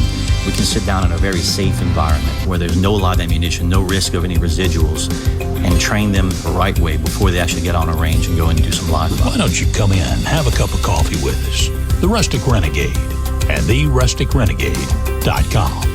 Renee Gerard, Acadiana certified master tobacconist, owns Piper's Haven at 3916 West Congress, right between Adrian's and Gilboa Road. How many cigars are in that humidor? A lot. 100? Oh, more than that. Way more than that? Way more than that. It don't matter? Thousands of cigars. Thousands? Thousands. Thousands of cigars in the humidor of Piper's Haven. So you've got all these cigars. You've got pipes and pipe tobacco stuff. I got pipes, pipe tobacco, cigars, cigar lighters, cigar cutters, pipe lighters, pipe stands, Lamborghini lamps, the scents. I got everything you need. Really what you need is a great cigar, great conversation at Piper's Haven. Yeah, right? And we need some cool weather because it's too hot to sit on a porch right now. I agree, but that's okay because you got a smoking room. Yes, we do. It's an air-conditioned smoking room with a big screen TV. So if you need a haven from home, you've got Piper's Haven, 3916 West Congress Street, between Adrian's and Gilboa Road. Renee will help you pick out a great cigar. Hour 2 of Implicit Bias is brought to you by William S. Nacall Jewelers. Grant, what's your address? 802 Johnston. 3802 Johnston Street, William S. Nacall Jewelers, bringing you Implicit Bias. Hour 2 of Implicit Bias is brought to you by William S. Nacall Jewelers, 3802 Johnston Street in Lafayette, Louisiana. Go find Grant Galatas. Tell him you want bigger, better diamonds for less, whatever you need, whatever you're looking for. They'll customize something just for you to make sure that your special someone gets that something oh so special. William S. Nacall Jewelers, 3802 Johnston Street, Lafayette. Segment 2 of this week's episode of Implicit Bias. That is Hour 2, Segment 2. I'm Cavan Bordelon. We are in the top secret podcast layer, foosball on the TV, because we are back in that season. Across the table, we've got K&B Grant Galatas of William S. Nacall Jewelers. To my left, he is Eric Strotter, the transporter of Luxury Limo of Lafayette. Across the room in the corner, he's better off dead. It's also his nickname, Walker Griffon, our producer, the Implicit Bias Pledge. So, all right. Let's dive into, man, this is a fun story for me because I love seeing people who live in a different world and then get what we'll call a rude awakening. How about that? How about a rude awakening, which is, oh, you think it's this way, but it's just not this way. Thank you. Dave Grohl, by the way, who's always been overrated. Dave Grohl, without the rest of Nirvana, would still be a nobody. Much like me. That would be Dave Grohl.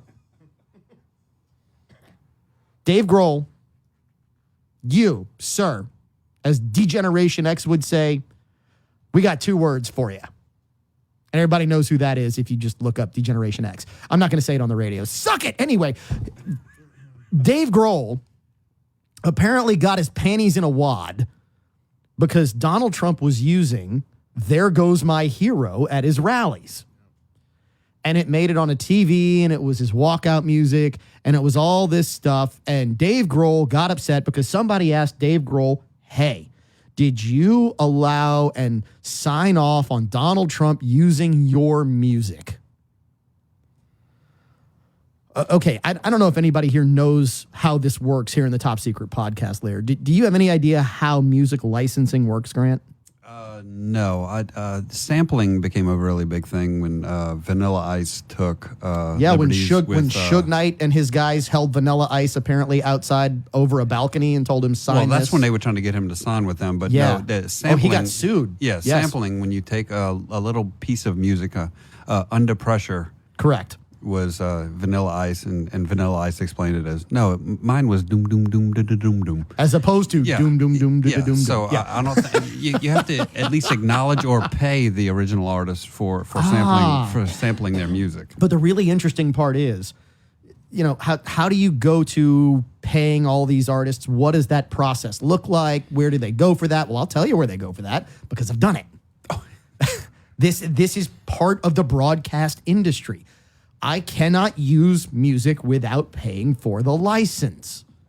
Well, here's the beauty of it. See, we have a deal where the radio station that we work with, they pay 2 companies, BMI and ASCAP.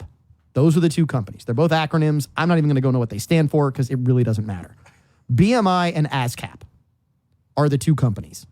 And what they do is when music is produced, they go to an artist and they say, hey, sign over your music to us, and we will pay you a portion of the licensing fees that are paid to us by everybody out there for use of music on the air for reproduction of your music, right? For the rebroadcast of your music. Well, part of what we pay for some of our partnerships and with some of our partnerships helps us cover that ASCAP cost. Well, take a guess what the Trump campaign did. They paid ASCAP and BMI, which means, Dave Grohl, you signed off your music when you sold out a long time ago. So you can suck it, Dave Grohl. Yes, that is exactly what this is. It's just so petty. Well, and you would think it would be good for you to still have something that you created still out there in the public ear, just to keep you significant. I mean, seriously, if somebody's going to use it, it's a form of flattery. Okay, we're going to use it. You get your $200 for them using it in a campaign. Vivek, remember Vivek was rapping Eminem's music on his campaign trail when he was running for president, and Eminem hit him with a cease and desist order. The really funny part about this is, do you know where we learned about all of this? Where we learned about all of this came from a really famous broadcast personality. There was a very public riff a long time ago, and Eric saw it. I had to make sure that I had the artist right because I was going to go with a different artist, but I have the right artist. The Pretenders. Grant's like, The Pretenders. Grant might remember The Pretenders. I'm much too young to remember The Pretenders. Oh, shocker. I'm pretending. Now, we know that Walker has zero idea who The Pretenders are. No clue. The Pretenders wrote a song called The City Was Gone. That song was used as the intro bump music for Rush Limbaugh. The most prolific and unequivocally greatest talk radio host in the history of the medium.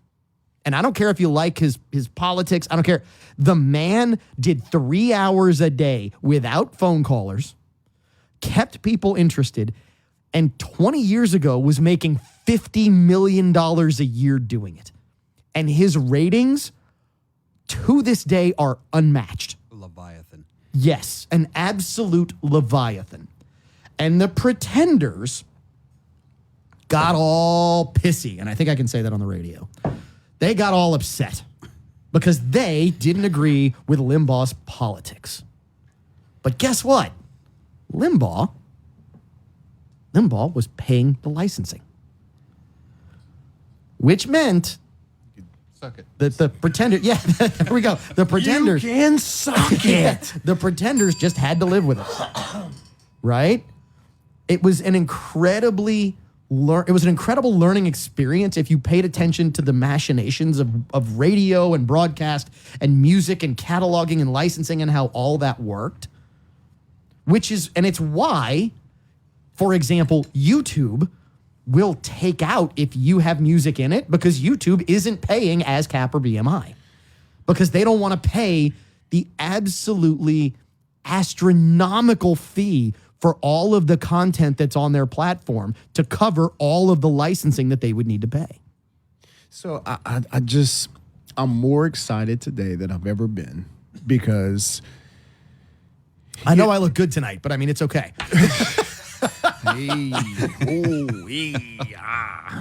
No, I'm more excited today because I feel like for somebody like him to stand up and try to do what he did by making a point because he's choosing By a him, you side. mean Dave Grohl? Dave Grohl. Who can suck it? Yeah. That's his. So it's not like Sam, rest in peace. Now it's Dave Grohl, who can suck it. But I really do believe that the ones who are doing that now today, it's a death sentence. Oh, agreed. And as this continues to occur, you're starting to see what's happening more and more and more. And I love it. I love these dingleberries to come out and say who they stand on and some of their opinions in order to be able to go up against the American public who at this point in the game, don't get it confused. We won the votes in 20 and we're going to win the votes in 24. But it's now got to a place to where if you're going to go and do that, be prepared. And I'm really excited about what's to come because I really do feel like the ones who are going to go and try to prove a point by standing on one side of the fence, you're going to end up creating a death sentence for yourself and your business. I absolutely agree. And I'm glad you brought up we know who won in 2020, and it wasn't the guy who is technically in office right now. So, Grant, I'm gonna go down this avenue because I think it's something that we needed to bring up because we started talking about this a little bit way back during a previous break, and it's this. We're talking about people who live in different worlds. And I'm gonna lay this out, and if you believe it, fine. Who am I to tell you what to believe? I just want you to know that you're probably not living in the same world that everybody else is. For you to believe that Joe Biden actually won the 2020 election, here's what you have to believe. You have to believe that an insurmountable lead was being built until roughly 11 p.m. on election night. And the second Fox News called Arizona with 1% of the vote in. So first of all, you have to believe that Fox News is going to get this right in a state that was probably going to be pretty close, that Fox News with 1% of the vote in was going to call the state. That's the first thing you have to believe.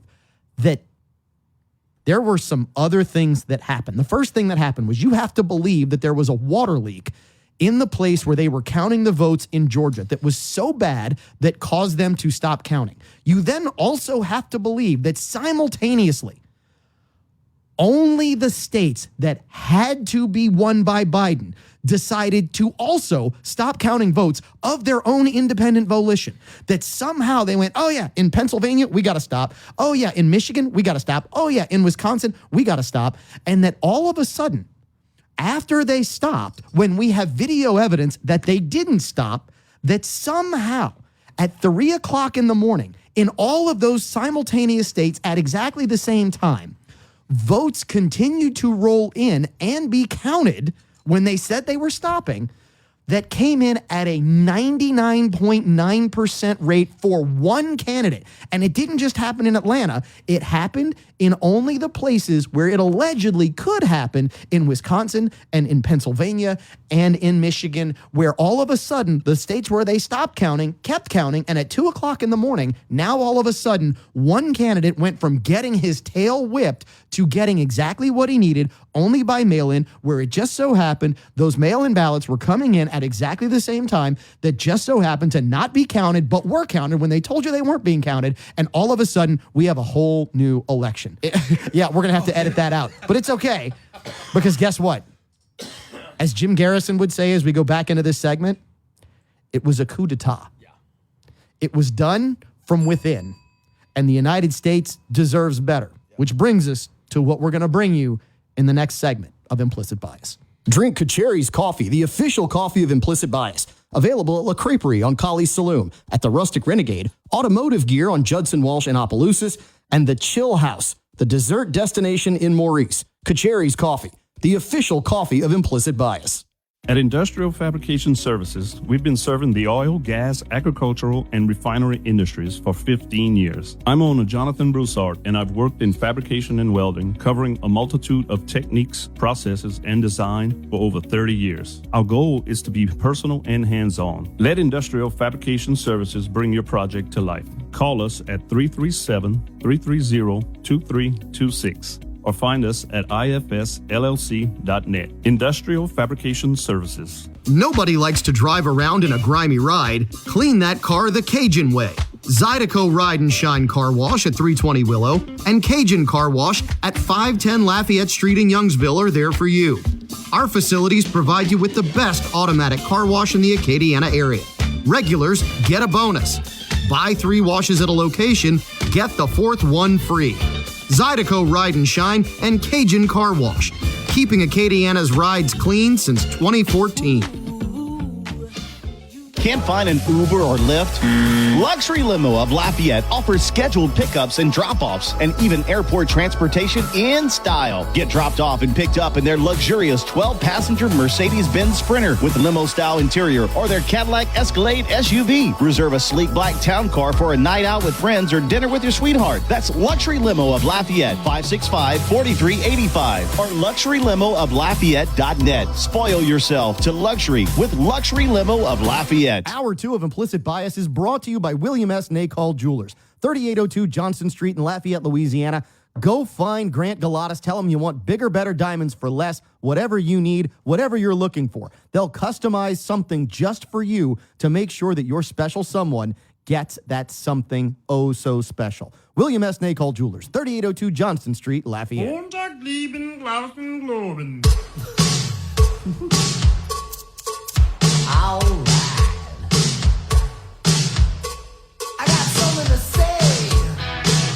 We are really going to discuss bigger, better diamonds for less on this week's episode of Implicit Bias. I'm Cavan Bordelon. We have from William S. Nacall Jewelers, K&B, also known as Grant Galatas because he's from Kennebra.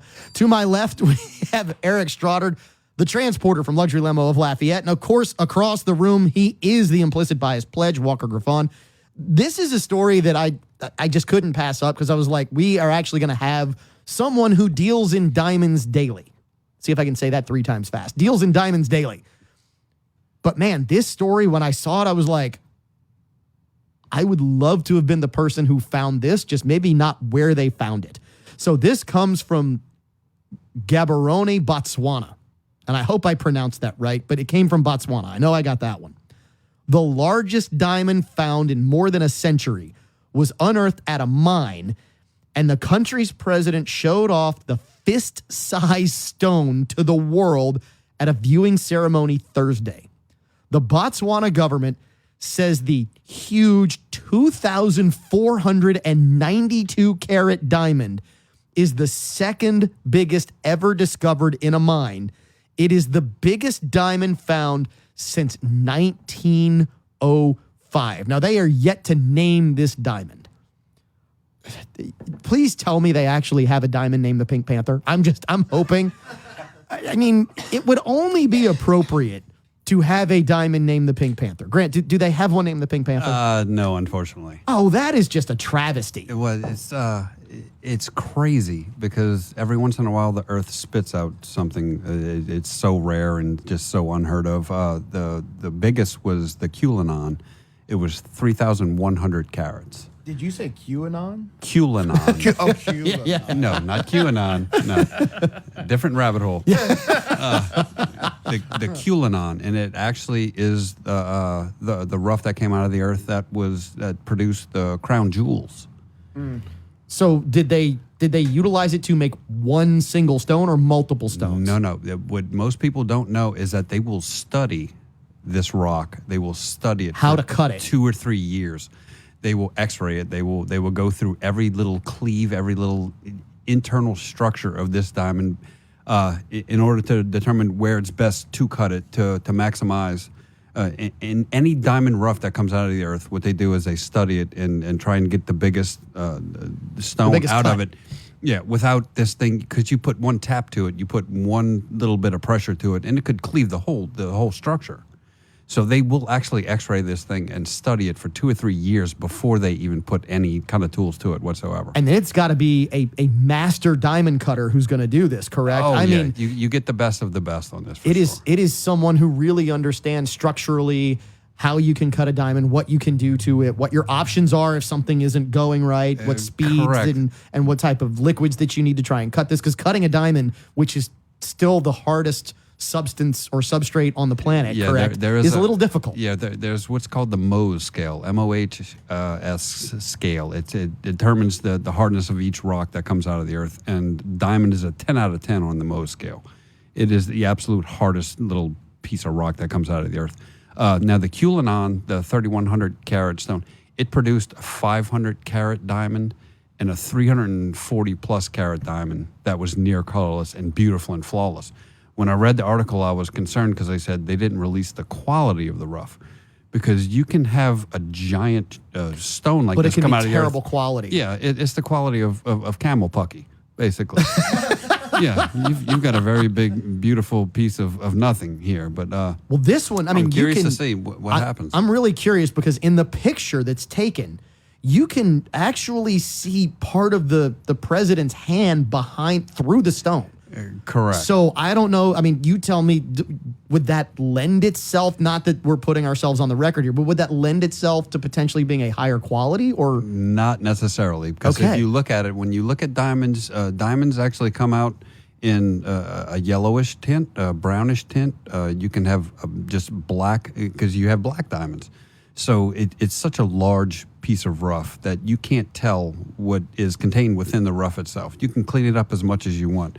Until you do start studying that internal structure, the whole thing could be flawed through and through. So they really, I'm serious, they have to take this thing and they have to study it immensely before they do anything with it. Here's one of the things that just makes me go, about this, which is they said it's too early to value the stone. Right, correct. But in 2016, a smaller diamond from the same mine. Now, they don't say how much smaller. They just say, and when I say they, I'm referring to the Associated Press, AP. A smaller diamond sold for $63 million. Correct. The first thing I thought when I read this article, with the onslaught of lab-grown diamonds.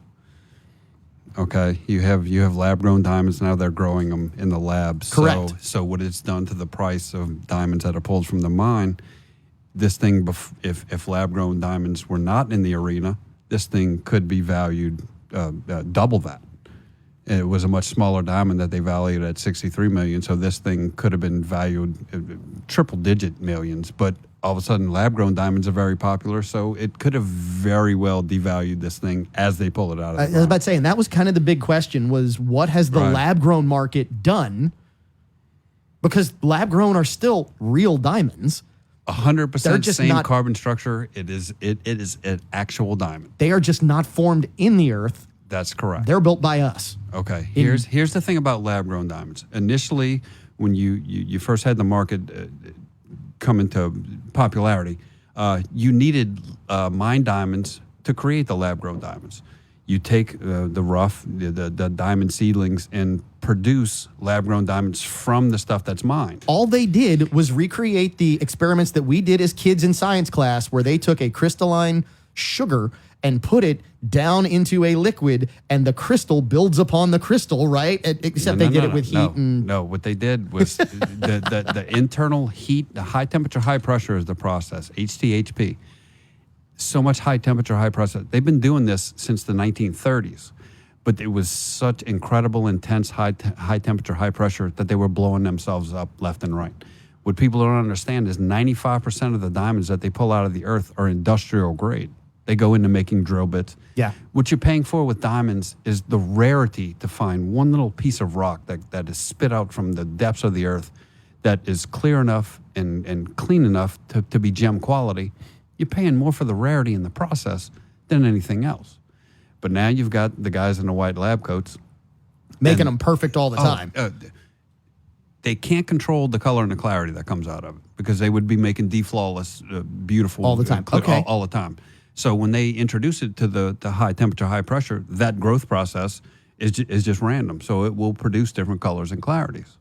Interesting. Yes. Oh, it's unbelievably fascinating because all of a sudden someone has come up with a way. I like to equate it with, all of a sudden, if somebody comes up with a way to make an automobile with a metal that is just so common that, look, your $65,000 BMW, we can make one for $12,500. No other industry has had to face this kind of onslaught of something that all of a sudden is the exact same product, but the way that it arrives here, the way that it's produced, and its commonality is just easily produced. I would argue computer chips have.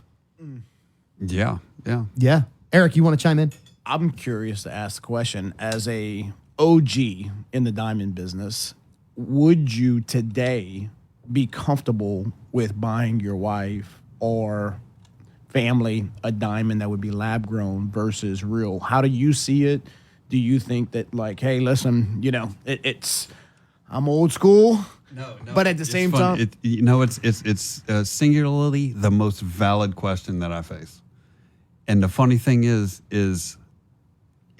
it's more of a status symbol than anything. When you see it, 5 to 10 years ago, when you see somebody walking around with a 2.5, 3 carat diamond, you were like, it's a status symbol. Yeah. This person is someone of, This person has significant means, significant standing, disposable correct. income. Yes. And now you're seeing college-age kids just engaged, just married, just getting engaged and entering the process, and they have a 2 carat diamond that they're paying so much less for. And so I don't think, God, it really is just. So you didn't answer the question. I would gladly. My wife is going to hit me up for a 4.5 carat, and I would gladly put a 4.5 carat lab grown diamond on her finger.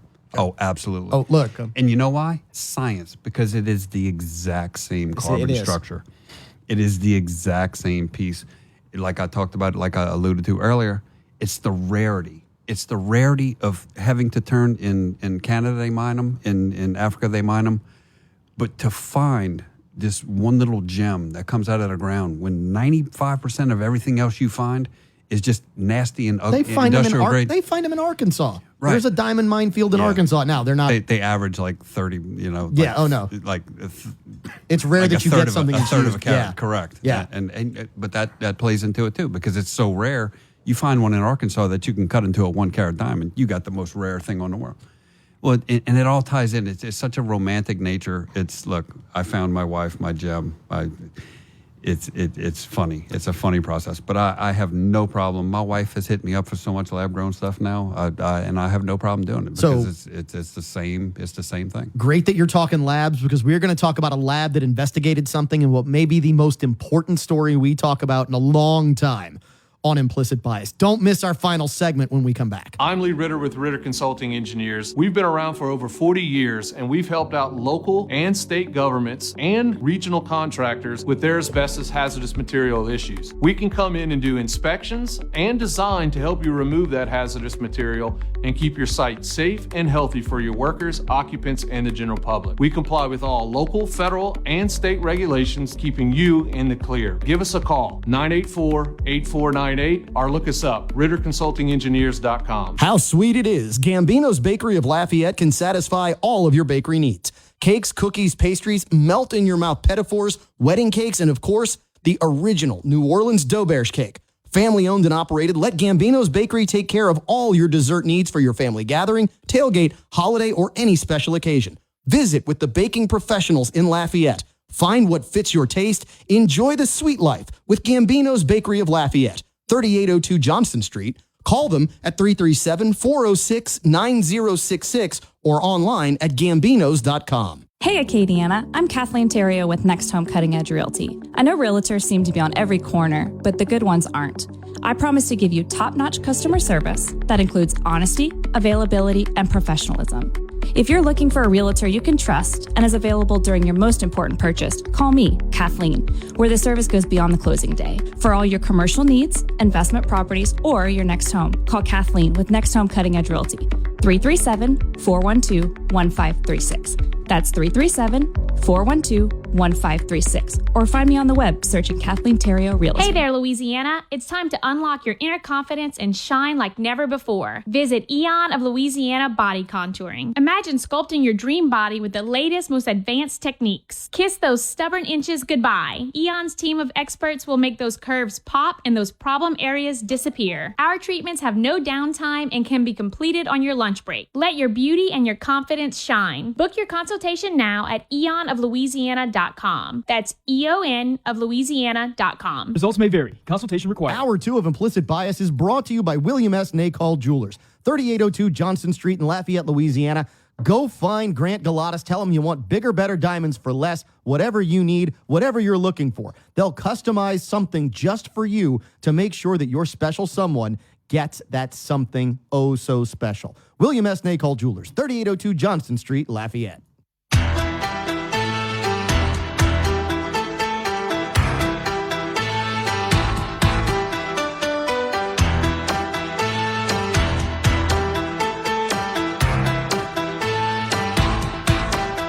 Final segment of Implicit Bias. It's been a heck of an episode. If you've missed any of it, go find us on our socials, Facebook, Twitter, Insta, YouTube. You can absolutely find us. But if you want to catch up on what you missed in this episode, find us on www.implicitbiasradio.com. All of our old episodes are there. You can go back and listen. You can catch up. You can indulge your implicit bias. I'm Cavan Bordelon. We are joined in the top secret podcast layer, the TSPL, by Grant Galatas, a.k.a. K&B, Kennebra, right?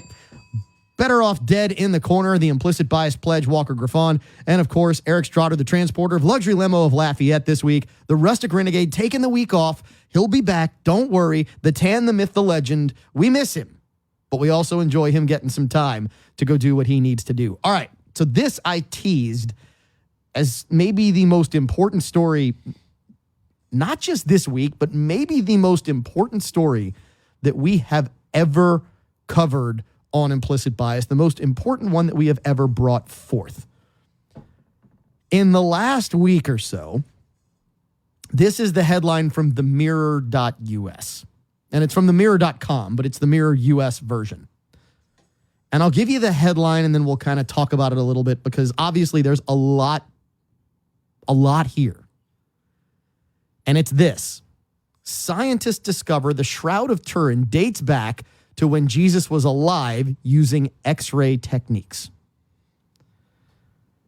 There has been a lot of investigation. When you think about people who live in different worlds, a lot of investigation into the Shroud of Turin. It really first showed up, or at least on the historical record, in the Middle Ages. And one of the monikers of the Middle Ages was that they were fabricating a lot of historical memorabilia, of artifacts, of things of that nature.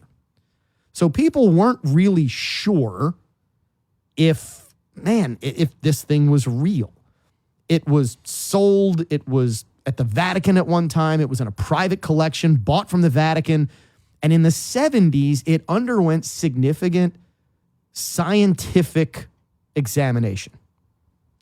There were two big things that came out of that. The first thing was that radiocarbon dating said, oh, it's only a couple hundred years old. Or it dated back to the Middle Ages.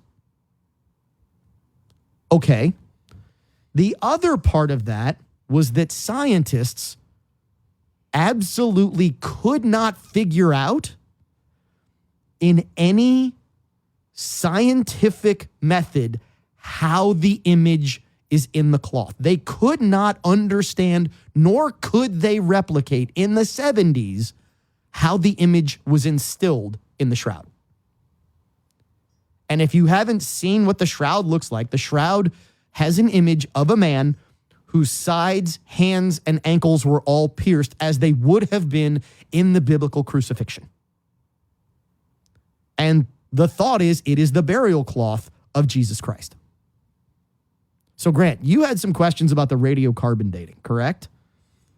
Correct. I thought this, carbon dating is a pretty solid scientific analysis. I didn't know that you could dispute it like this. They took it to a different level. It was different kind of, I can't remember what kind of process it was. Here's the fun part.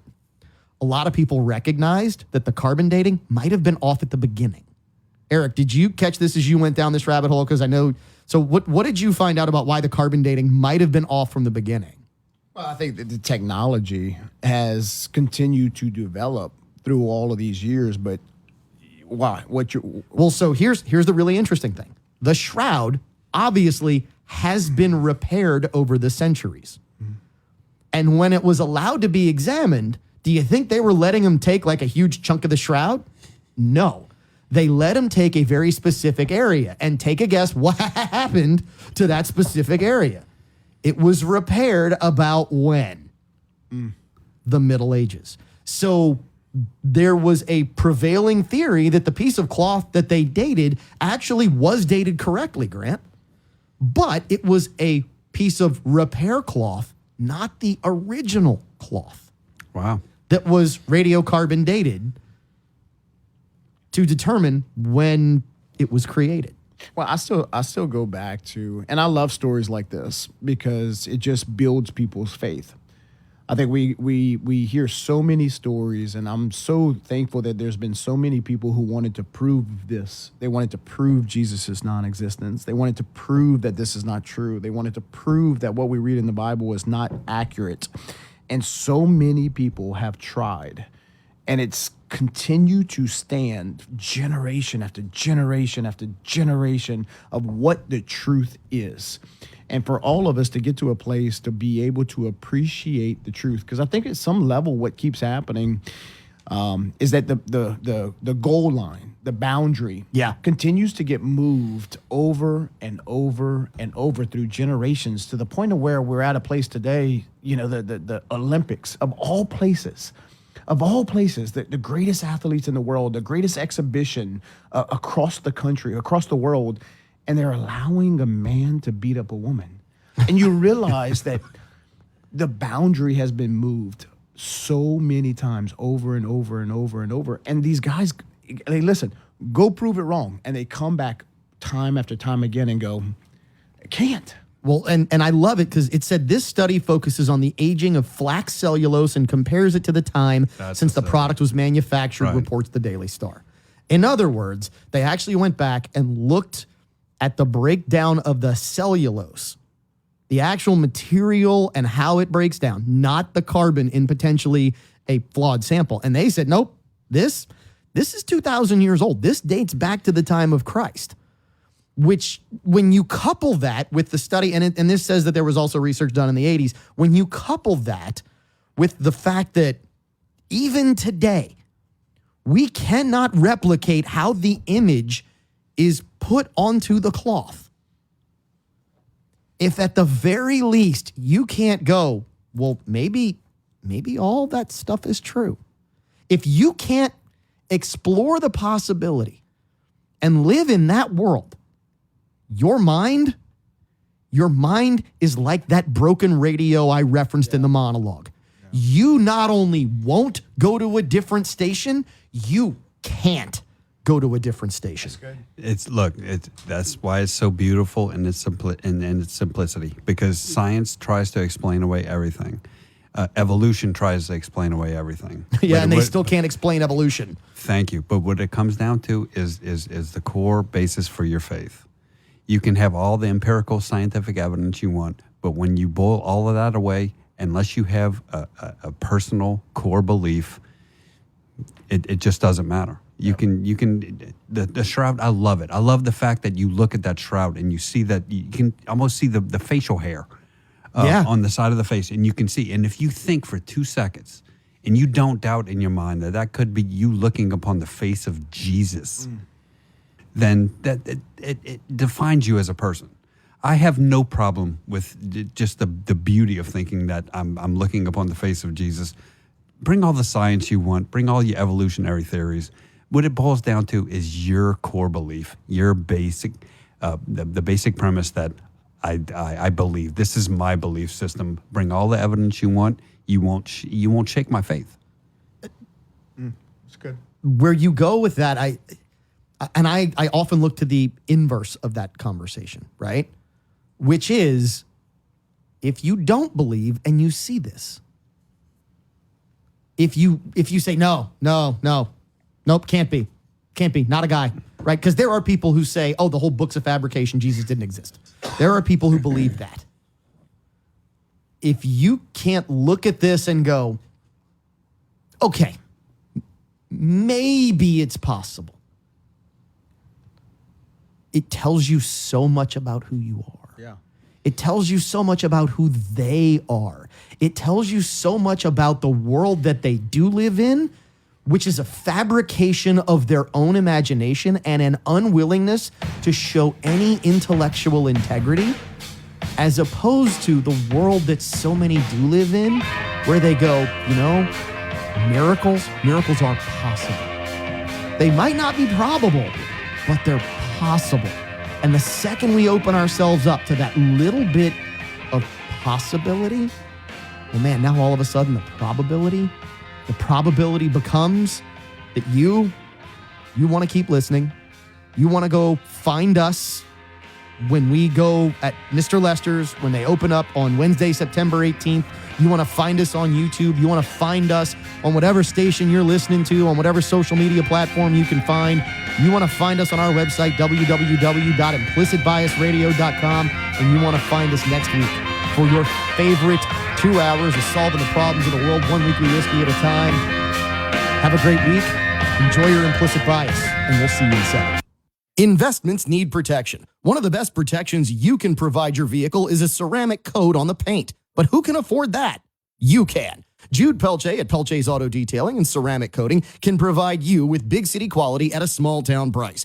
Jude is meticulous about making sure your car maintains its brand new appearance, using the highest quality ceramic coating with handcrafted application. Pelche's Auto Detail and Ceramic Coating can deliver a one-of-a-kind, long-lasting look.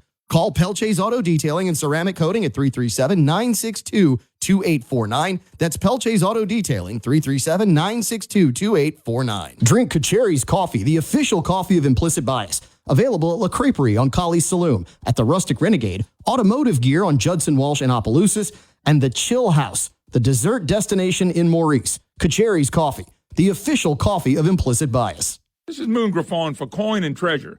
2472 West Congress. You know, my buddy Louis Pizzolata at Coin and Treasure is a truly great American businessman. If you're a coin collector, silver or gold bullion collector, Louis at Coin and Treasure will have something for you. Louis has over 40 years of experience in the coin business. Visit them at 2472 West Congress. Call them at 232-2573 or visit online at coinandtreasure.com. This is Moon Griffon. You can trust Coin and Treasure. Dupree Carrier Godshaw provides insurance locally as well as nationwide. A full-service agency, Dupree Carrier Godshaw can take care of all of your needs, from personal auto, home, or business, group health, life, or investment products. Dupree Carrier Godshaw is a growing business and is currently hiring. Email resumes to charlesl@dcgagency.com. For all of your insurance needs, call Dupree Carrier Godshaw at 337-948-8186 or visit dcgagency.com. Shop at Nunu's, a proud sponsor of Implicit Bias on KPEL. New News is dedicated to providing excellent food, excellent drinks, and excellent service.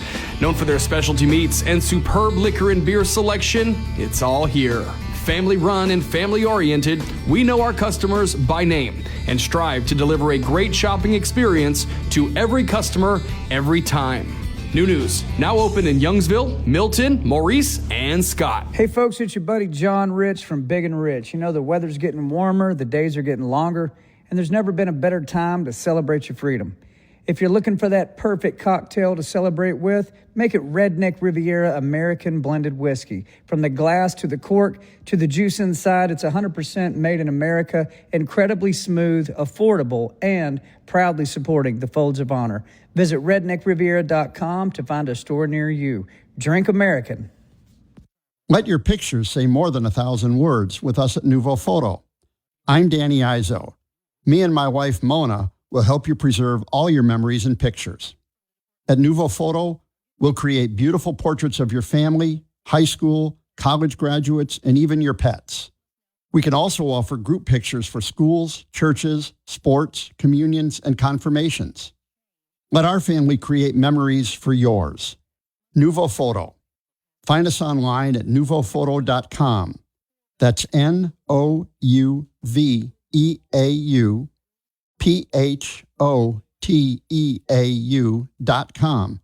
Or call us at 337-233-1094. Nouveau Photo, for photos that last a lifetime. This program has been paid for by Pipe Dream Entertainment. Moms for Liberty Summit in Washington, D.C. on Friday. That appearance coming as he tries to court women voters ahead of an election that's just over 2 months away. Meantime, the latest Fox News polling finds Vice President Kamala Harris surging ahead of where President Biden was in the Sunbelt swing states. The latest Fox News polls find Vice President Harris with 50% in 3 of the 4 Sunbelt swing states, ahead of the former president by 2 points in Georgia and Nevada, and ahead by just a point in Arizona. Former President Trump leads Harris by 1 point in North Carolina. As for how each would handle key issues, former President Trump is beating the vice president on immigration and the economy in the polling. She's beating the former president on health care and abortion. Vice President Harris is also doing better than President Biden was doing with younger voters and voters of color. Former President Trump has increased his poll numbers with black voters, now with 19% support. Jessica Rosenthal, Fox News. And America's listening to Fox News.